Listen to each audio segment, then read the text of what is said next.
Y hoy quiero poner como título a este sermón: Creo en Dios Padre Todopoderoso. Así inicia nuestro credo, ¿sí? Para eso quiero leer dos textos bíblicos que apoyan esta gran declaración, como comienza nuestro credo, ¿sí? Génesis 1:1 dice de la siguiente manera: en el principio creó Dios los cielos y la tierra. Hasta ahí. Y luego Mateo 6:9 nos dice, todos nos sabemos este pasaje, de alguna u otra manera lo hemos escuchado, dice: vosotros pues oraréis así. Como dice: Padre nuestro que estás en los cielos, santificado sea tu nombre. Podemos dejarlo hasta allí por los momentos y después lo vamos a seguir discutiendo. Ahora bien, vamos a hablar un poquito de historia antes de entrar en materia como tal, para que tengamos un contexto más amplio con respecto a esto. Existe un credo que fue como una tradición oral que dejaron los apóstoles y que los discípulos de los apóstoles fueron como compilando y fueron como ordenando, y a este se le llama el credo de los apóstoles. Se parece muchísimo a este que nosotros tenemos ahora, pero que luego en el siglo IV después de Cristo hubo un problemita no pequeño dentro de la iglesia. Resulta ser que la unidad de la iglesia se vio comprometida debido a que un pastor de la zona de Egipto, en Alejandría, llamado Arrio, se le ocurrió la brillante idea de decir que Jesucristo no es Dios, sino que Jesucristo es la primera de las criaturas hecha por Dios. Y esto generó un gran revuelo porque sus argumentos, el hombre era muy bueno argumentando, y sus argumentos calaron mucho dentro de sus discípulos. Sus discípulos a su vez fueron hablándole a otros y otros, y se empezó a expandir esto como un polvorín por el Asia de aquel entonces. Esto obviamente despertó el interés de aquellos que defendían la fe cristiana y comenzaron a hacerse diversos debates en diversas partes del mundo. Entonces estaba una doctrina a la cual se le llamó la doctrina arriana por el nombre de Arrio. Y en ese tiempo coincide todo, no es que coincidencia, sino que justamente en esas cosas del Señor se da de que Constantino, el emperador romano, se convierte al cristianismo. Independientemente de la postura que algunos puedan tener, algunos dicen que fue una movida política, otros dicen que era un arrepentimiento real. A mí no me importa eso. A mí lo que me importa es que contarles de que Constantino se convierte al cristianismo y convierte al cristianismo en la religión oficial del imperio.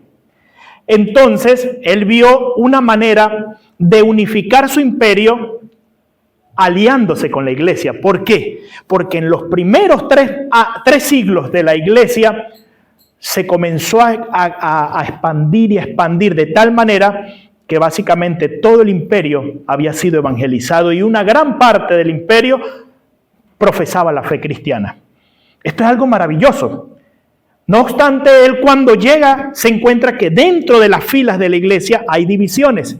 ¿Y qué hizo él? Después de todas las persecuciones que tuvo la iglesia, después de todos los problemas que tuvo la iglesia en los primeros siglos, él dice: yo no voy a permitir que esto se destruya, yo voy a convocar un concilio.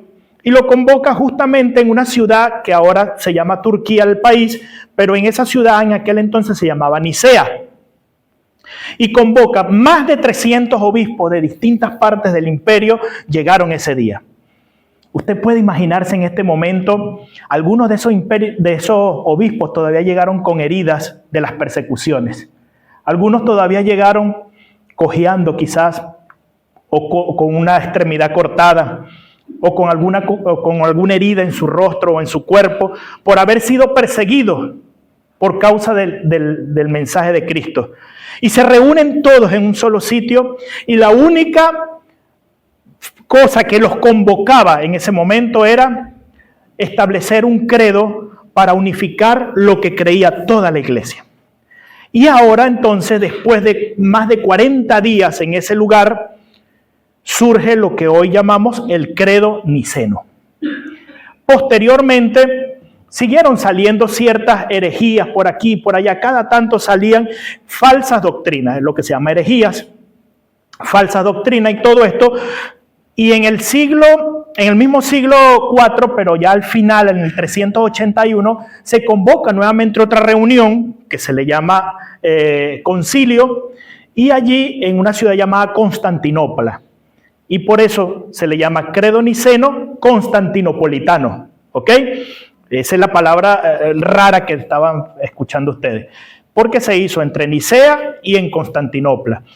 Y al final ese credo se amplía un poco más, dándole también el puesto de divinidad, no solamente a Jesucristo como el Hijo Eterno, sino al Espíritu Santo como la tercera persona de la Trinidad.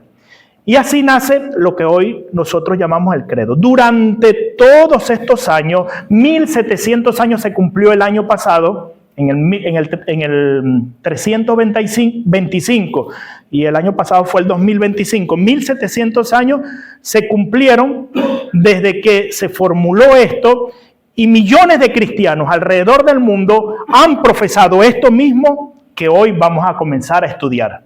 Es decir, que no es algo nuevo, tampoco es algo de la Iglesia Católica Romana exclusivamente, porque es el mismo credo que confesan todas las denominaciones cristianas alrededor del mundo. En el momento, hermano, en que los discípulos o la iglesia que estaba en ese momento se dispone a preparar esta confesión de fe, en su entorno habían distintas religiones, distintas formas de creer en Dios. Algunos creían en dioses paganos como los dioses griegos, otros los dioses romanos. Había dioses para la agricultura, había dioses para los mares, habían dioses para los cielos, habían dioses para la fertilidad, habían diosas para la belleza. Y cada uno tenía un carácter particular. De repente cada dios amanecía del lado izquierdo de la cama, como dicen algunos, ¿verdad? Con el apellido revuelto, dicen otros. O amanecían con mal carácter. Y ese dios de repente mandaba plagas. O condenaba a una persona con distintas cosas. Cuando la iglesia profesa su credo y lo proclama a nivel mundial, lo primero que dice es: creo en Dios Padre, todopoderoso, creador del cielo y la tierra. Y esto no era una frase normal así. Ahora nosotros la decimos y es como que, ya está, eso lo aprendimos desde chiquitito, algunos, y otros, yo lo he escuchado tantas veces. Pero en aquel momento era realmente algo contracultural, porque se estaba diciendo: no hay muchos dioses, no existen toda esa cantidad de dioses, hay uno solo. Y es un Dios todopoderoso, creador, y que de paso es mi Padre. Eso era algo completamente novedoso para la época. Que ese Dios no era limitado como algunos, porque algunos estaban en la jurisdicción del mar, otro en la jurisdicción de la agricultura, otro en el amor, pero ahora no, ahora tenemos un Dios que abarca todo, que es todopoderoso y que nadie lo puede dominar, ni nadie lo puede circunscribir en alguna esfera humana, ¿sí? Pero al mismo tiempo, a pesar de que era un Dios grande, terrible y poderoso, no era un Dios lejano que estaba por allá en el Olimpo o que estaba por allá bien lejos, no. Era un Dios que estaba muy cercano y que cualquiera podía acercarse a Él y no solamente llamarlo Dios, mi Dios, sino decirle mi Padre. ¿Entienden esto que estoy diciendo? Y hoy, ¿por qué es relevante entonces hablar de esto nuevamente? Porque si ciertamente ahora difícilmente vamos a conseguir a alguien que diga: yo soy adorador de Zeus, porque ya esos dioses pasaron a la mitología, pasaron a ser cuestiones del pasado. Difícilmente vas a conseguirte a alguien que diga: yo soy adorador de Thor o de Odín, aunque hay unos locos todavía por ahí en Europa que hacen cultos a estas cosas. No obstante, este mundo sigue confiando en sus propios dioses. Seguimos todavía levantando dioses, incluso dentro de la iglesia. Confiamos en el dinero como si fuera el Dios que nos va a sostener y que nos va a proveer. Y a veces convertimos al dinero en nuestro Dios. Dice la Biblia que la raíz de todos los males es el amor al dinero. Confiamos a veces en nosotros mismos, en que nosotros podemos mantener el control de todo. Y nos aferramos a nuestra vida y a nuestra casa y a lo que nosotros creemos que podemos hacer y sostener. Y resulta ser que cuando miramos está todo agrietado por todas partes. Metafóricamente hablando, porque nuestro control no es suficiente. Queremos sostener todo, pero por nuestra propia fuerza. Y resulta ser que terminamos agotados, cansados, destruidos, defraudados. Porque hemos puesto nuestro yo, nuestro ser personal como nuestro Dios. O quizás vemos a Dios como alguien muy distante. También pasa que Dios está por allá. No, ese es el Dios del pastor. Ese es el Dios de los evangélicos. O ese es el Dios del que habla la Biblia. Cuando realmente no es así. Dios no es un Dios indiferente, ni frío, ni lejano. Dios es un Dios cercano que está al lado tuyo. Cercano está Jehová de todos los que están quebrantados de corazón, dice la palabra. Él es el alto y sublime, habita en la eternidad y con el quebrantado y humilde de espíritu también. Por eso, volver al credo que una vez profesaron los primeros cristianos es recuperar realmente la verdad que nos fue dada. Te hago una pregunta. ¿El Dios en el que crees realmente gobierna tu vida y lo tienes como tu Señor? ¿O solamente es una figura religiosa? Porque yo estoy cansado de predicarle a personas en la calle que me dicen, sí, yo creo en Dios. Pero cuando veo sus vidas siguen andando igual que antes o siguen mal por allí. No pareciera que realmente creyeran en Dios. O puede ser que crean que existe Dios, pero una cosa es creer que Dios existe y otra cosa es creer que ese Dios es el Señor de tu vida. Hacer que ese Dios sea el Señor de tu vida. Y ahí cambia todo. ¿Vives confiado en el poder de Dios o en las propias fuerzas de lo que tú puedes hacer? Y aquí todo tenemos un poquito que ver. Sobre todo los varones, ¿cierto? Ustedes no me dejarán mentir, los padres de familia. Queremos siempre tener el control de todas las cosas en casa. Si es una madre soltera, también puede ser. Y confiamos en nuestra fuerza, confiamos en que sí. Pero resulta ser que tarde o temprano nuestras fuerzas cederán, la salud se acabará y el control se irá, se esfumará. Ahora bien, ¿cómo me estoy relacionando con Dios? ¿Me estoy relacionando como padre, como ese Dios cercano?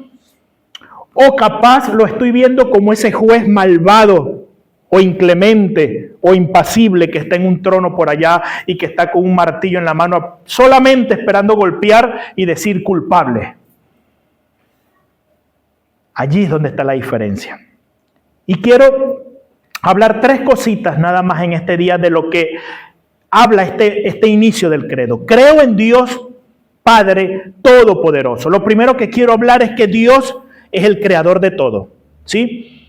Creo en Dios Padre Todopoderoso. Génesis 1:1 dice, en el principio creó Dios los cielos y la tierra. Y este versículo, ojo, que no es que está intentando demostrar la existencia de Dios, no.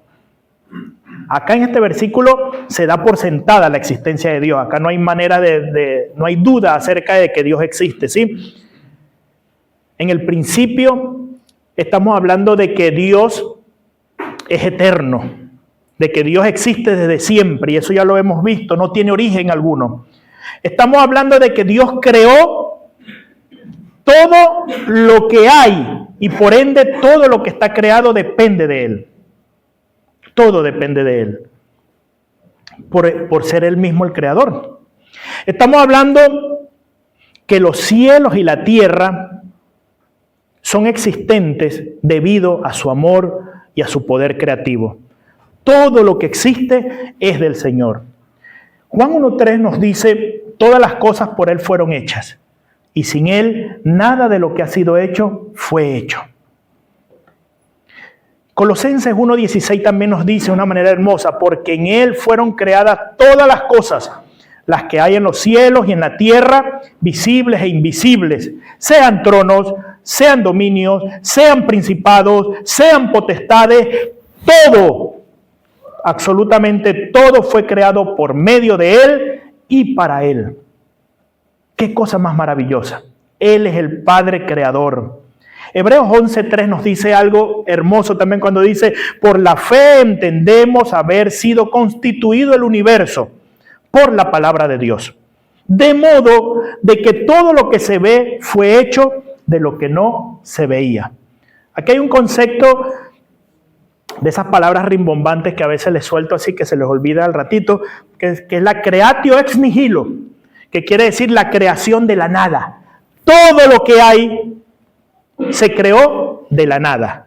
¿Por qué se creó de la nada? Porque la palabra de Dios fue suelta y allí la palabra de Dios creó todo. Es lo que dice la Biblia. Todo lo que hay se creó de la nada.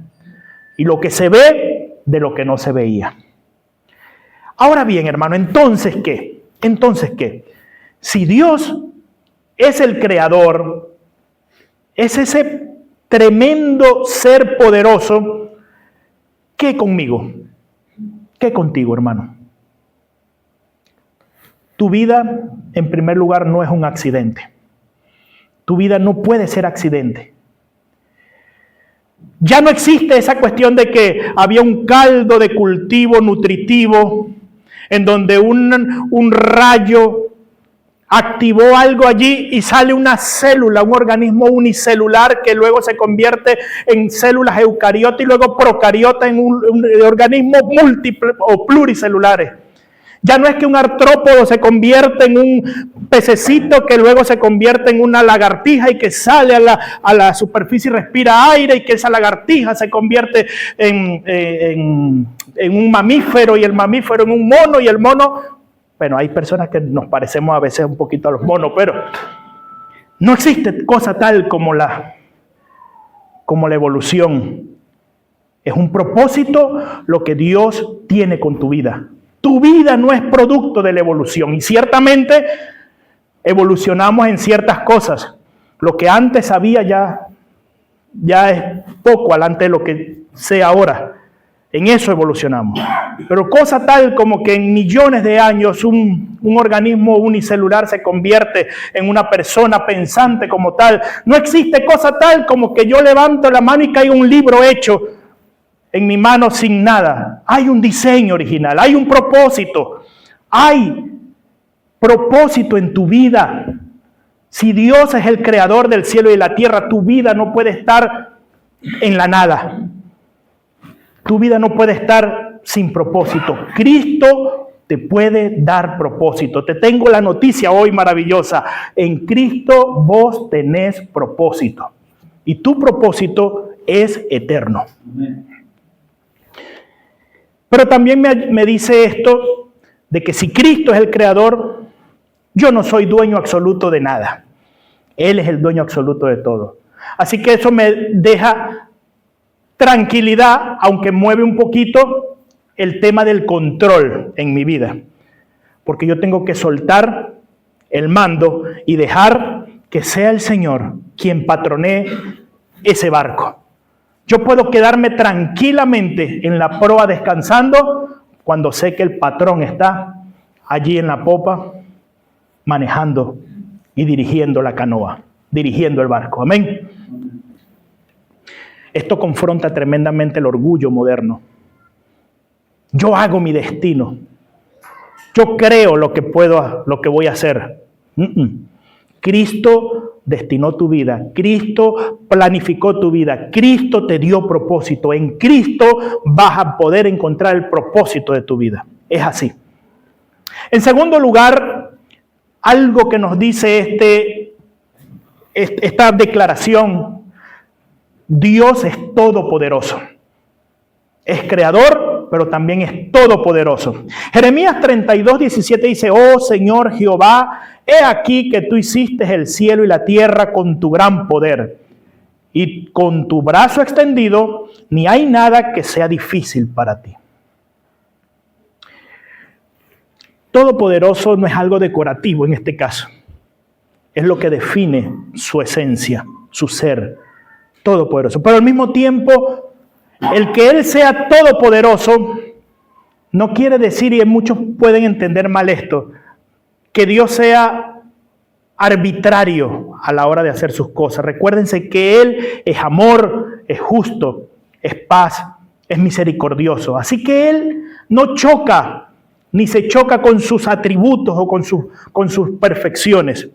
Todo lo que Él hace está en armonía y todo su poderío está en armonía con todo lo que Él es. Su poder no tiene límites externos y en eso podemos estar confiados de que no hay nada imposible para Dios. Su voluntad no puede ser frustrada jamás. Y eso también tenemos que comprenderlo, que no hay manera de que el hombre pueda doblar el brazo de Dios y obligarlo a que haga lo que nosotros queremos que Él haga. Dios determinó y Él hará. Nada escapa de su dominio tampoco. Salmo 115:3 dice: nuestro Dios está en los cielos y todo lo que quiso ha hecho. Esto me habla de su soberanía y de su todopoderío, de su omnipotencia. Isaías 46:10, hablando el Señor, dice que anuncio lo por venir desde el principio y desde la antigüedad lo que aún no era hecho. Que digo, mi consejo permanecerá y haré todo lo que quiero. Qué pasaje más maravilloso. Yo soy Jehová que hago todo esto. Anuncio lo que va a pasar y no es que Él depende de las decisiones, no es que Él depende del futuro, no, el futuro depende de Él. Acuérdense lo que dice: en Él subsisten todas las cosas, son de Él, por Él y para Él. El ejemplo más grande es cuando Él manda a su Hijo unigénito, engendrado en la eternidad, lo manda a encarnarse en el vientre de María la Virgen. Y comienzan muchas preguntas. ¿Cómo va a ser eso? Yo todavía soy virgen, no conozco marido. ¿Cómo va a pasar eso? Y el ángel le dice: porque no hay nada imposible para Dios. No hay nada imposible para Dios. Eso te puede llenar de un consuelo eterno. ¿Cuántos problemas tenés hoy? ¿Crees que tus problemas son insolucionables? Te digo algo, no hay nada imposible para Dios. No existe. No hay cosa tal como algo imposible para Dios. Encontremos entonces el equilibrio correcto en esto. Dios no usa su poder de una forma arbitraria, como ya lo dije, sino que está conforme siempre a su carácter santo y sabio. ¿Qué hago entonces? ¿Qué tengo que hacer? Muchos creen en un Dios creador, pero viven sin ese Dios. Viven alejados de ese Dios. O creen también que ese Dios es el creador y piensan erróneamente que Dios ha perdido el control de su creación. ¿Usted no ha escuchado a algunas personas: oh, si Dios fuera tan bueno, ¿por qué pasan cosas malas en la tierra? Uno de los argumentos más tontos de los ateos. Como que si Él no pudiera intervenir en la historia, siendo que Él es el creador de la historia, el hacedor de nuestra historia. O como que si Él no estuviera interesado en nosotros, siendo que Él planificó cada una de las cosas que nosotros vivimos. Si Él es todopoderoso, hermano, tu situación jamás lo va a superar a Él.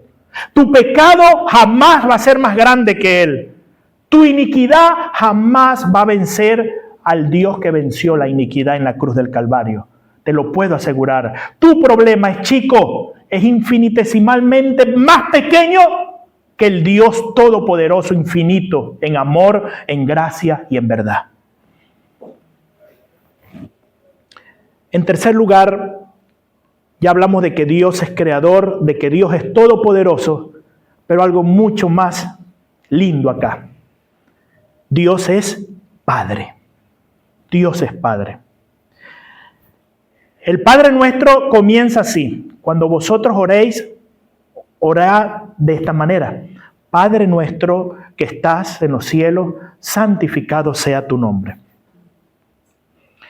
Y como ya lo he dicho, esto rompe todas las paredes religiosas de la época. Rompe con todos los argumentos, con todas las cosas que se levantaban en la época para que el hombre pudiera tener un acceso con Dios. ¿Se acuerdan cuando Cristo muere en la cruz del Calvario? Hay terremotos, hay oscuridad, pero ocurre algo muy tremendo en el templo. ¿Qué pasó en el templo? Se rasgó el velo del templo de arriba abajo, abriendo el espacio, porque antes solamente los sumos sacerdotes podían entrar de la cortina para allá, del velo para allá.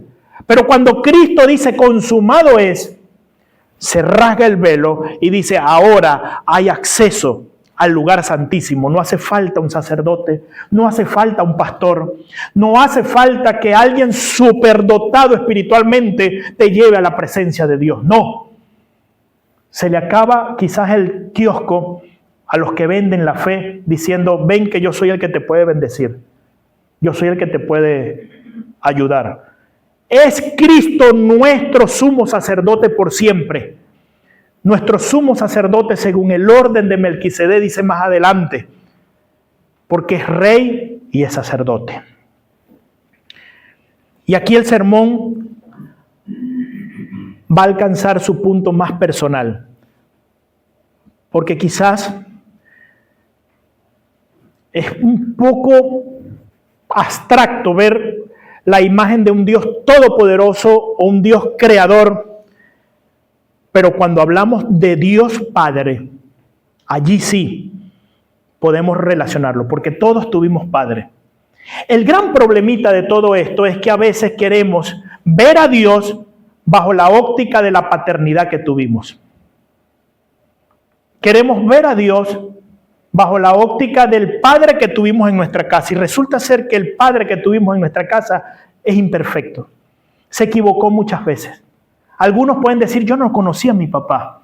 Mi papá fue la aventura de mi mamá un día y nunca más lo vi. O mi papá golpeaba a mi mamá, o mi papá me maltrataba a mí, o mi papá fue un hombre malo. Pero he aquí que viene el Señor y dice, yo soy tu padre. Soy el que te puede dar una verdadera paternidad. Soy el que te puede restaurar ese embrollo que tienes en tu cabecita porque tu padre se equivocó en el pasado y puede restaurar todo y puede redimirte de esa maldad, te puede sanar. Solamente en Cristo podemos restaurar esta verdadera paternidad. No busques la perfección en el padre que tenías en tu casa, no la encontrarás, pero en Cristo, en el Padre eterno, en Él sí se va a encontrar. Y eso habla mucho de la relación cercana. El decir tenemos un Dios, pero no es un Dios allá lejano, es un Dios bien cercano. Es declarar que yo tengo relación con lo que yo adoro. Es declarar que soy amigo y que puedo hablar tranquilamente con ese Dios eterno, porque me ama como si yo fuera su hijo. Romanos 8:15 dice, pues no habéis recibido el espíritu de esclavitud para estar otra vez en temor, sino que habéis recibido el espíritu de adopción, por el cual clamamos, Abba Padre. Y ese Abba Padre es una forma aramea de llamar a papá, de decir papá. Cuando nosotros recibimos a Cristo, Él...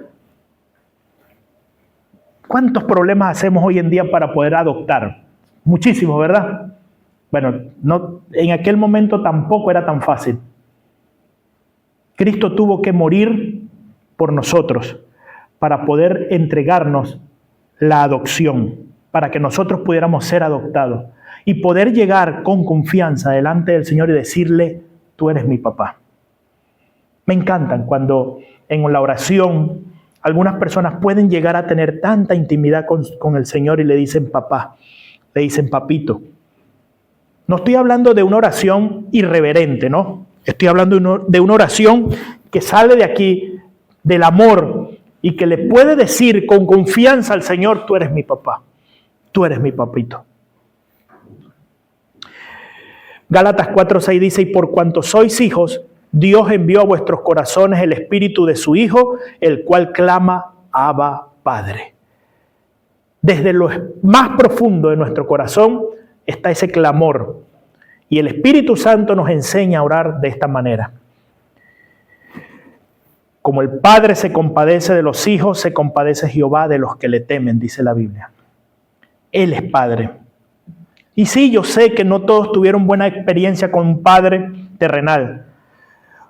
Y por eso capaz te suena distorsionado lo que te estoy diciendo. Pero Dios no es una versión mala de la paternidad. Dios es la versión perfecta de la paternidad. Es el modelo perfecto de la paternidad en este mundo. Así que hay un errorcito acá. Porque hay unos que se van a un lado y hay otros que se van al otro lado. Necesitamos ponernos en un punto intermedio con un equilibrio sano. Hay unos que ven a Dios solamente como el Todopoderoso y el Creador. Entonces, obviamente, si yo veo solamente a Dios como el Todopoderoso, tendría un gran pavor de poder acercarme a Él. Y lo vería como lo hacía Moisés en el monte, escondido dentro de una piedra y que solamente pasara la espalda y apenita pudiera ver la espalda. Hay razón de verlo así, porque es así. Pero está el otro que se va al otro lado y ve solamente a Dios como Padre. Y entonces termina en un libertinaje y termina en una locura. Hay que buscar la manera de equilibrar esto, porque ciertamente Dios es Padre, pero también es todopoderoso y es el creador de todo. Su poder es tan grande que nos puede destruir con solo mirarlo. La Biblia dice, nadie ha visto a Dios y sobrevive. Nadie lo ha visto. Pero el Hijo de Dios nos los dio a conocer. En Jesucristo podemos ver al Padre. En Jesucristo lo podemos ver. El Todopoderoso también es Padre. Y esto es algo que no tiene ningún Dios de esos dioses paganos. Ellos pueden ser dioses aparentemente, con D chiquita, pero ninguno es todopoderoso. Todos tienen sus limitaciones. Este no se limita en nada. Así que, al saber que creo en un Dios que es Padre y que es todopoderoso, puedo estar seguro de que no estoy solo en este mundo jamás, porque es mi Padre. Y el que me acompaña, nadie, no tiene rival alguno. Hay pasajes en la Biblia tan maravillosos del Señor, hablando de su poderío, que dice, Jehová no pasa 2 veces sobre sus enemigos. Piensa un poquito en ese pasaje. O sea, con Él no hay remates, con Él no hay revancha. Si el que se presenta delante del Señor es enemigo del Señor, con un solo pasado ya está, ya se acabó. Ese Dios terrible y poderoso está conmigo y es mi Padre. No estoy a la deriva, como quien no tiene gobierno. Tengo a alguien que me gobierna, tengo a alguien que me sostiene, tengo a alguien que me guía. Y no soy dueño, soy hijo, que es muy distinto. Soy hijo. Como hijo tengo los derechos de estar en la casa, tengo todos los derechos que me da el Padre, pero no soy el dueño. Y allí es donde tengo que poner los pies en la tierra, ¿sí? ¿Vieron los muchachos cuando llegan a cierta edad se quieren envalentonar y de gritarle al papá y a veces hablan más ronco y más alto y más fuerte que nosotros? Pero no son papá, son los hijos. Son los hijos y se tienen que sujetar. Así que, hermanos, reflexionando en todo esto, quisiera terminar con una adoración al Padre, diciendo esto, o preguntándome esto: ¿estoy viviendo como un hijo confiado o como alguien que lucha solo en esta vida? De ser así, aquí está el Padre eterno. Ven a los pies de Él y Él te va a rescatar. ¿Estoy descansando en su poder o estoy cargando todo yo solo? De ser así, el Señor dice: trae a mí tus cargas. Conmigo la carga es más liviana. Yo ayudo con esa carga. Yo llevo tu carga. Él dice que echemos nuestras ansiedades sobre Él, porque Él tiene cuidado de nosotros. ¿Mi relación con Dios está cercana o está distante? Si es que está distante, hoy hay oportunidad. El velo se rasgó, Él murió, fue enterrado pero resucitó, ascendió a los cielos, viene con poder. Todo está dado para que nosotros podamos acercarnos a Él en intimidad como padre e hijo. Así que te invito en esta mañana a orar al Padre conscientemente, como lo que es, como lo que Él es, como el Padre amoroso, todopoderoso, pero Padre. Y que podamos rendir todo lo que tenemos, nuestras cargas, nuestras preocupaciones, rendirlas a Él. Y decirle: Señor, ya está, esto lo entrego, no puedo con más. Lo entrego. ¿Qué vamos a hacer? Reconoce su poder y descansar en Él. Es lo que te invito a que hagamos en esta mañana.